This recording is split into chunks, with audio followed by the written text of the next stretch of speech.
Sales executive నవ్వుతూ, congratulation sir, మీ brand new car ready. Arjun కళ్ళలో ఆనందం మెరుస్తూ, నా డ్రీమ్ కార్ ఫైనలీ వచ్చింది. కొద్దిసేపటికి అర్జున్ కార్ని గమనిస్తూ అనుమానంగా, ఇది పెయింట్ షేడ్ కొంచెం డిఫరెంట్గా ఉందే. ఆ అనుమానం పెరిగి ఒక మెకానిక్ దగ్గరకు వెళ్తాడు. మెకానిక్ నెమ్మదిగా నిజం చెప్తూ, సార్, ఇది ఆల్రెడీ డ్యామేజ్ అయింది, రీపెయింట్ చేశారు. అర్జున్ షాక్లో నిలిచిపోతాడు. అర్జున్ షోరూమ్కి వెళ్ళి కోపాన్ని కంట్రోల్ చేస్తూ, మీరు నాకు డ్యామేజ్డ్ కార్ ఇచ్చారు, నేను రీప్లేస్మెంట్ కావాలి లేదా రీఫండ్ ఇవ్వండి.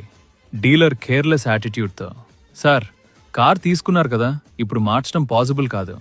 అర్జున్ గట్టిగా, ఇది చీటింగ్, మీరు తప్పు చేశారు. డీలర్ అహంకారంగా, ఏం చేయగలరో చేసుకోండి, మేం రీప్లేస్ చేయము, ఇదే తీసుకోవాలి.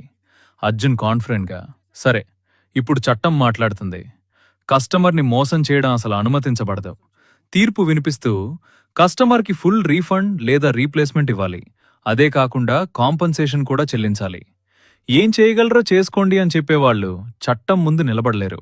మీరు కస్టమర్, మీరు బలహీనులు కాదు, మీ హక్కులు తెలుసుకోండి. మోసం జరిగితే ఎదిరించండి.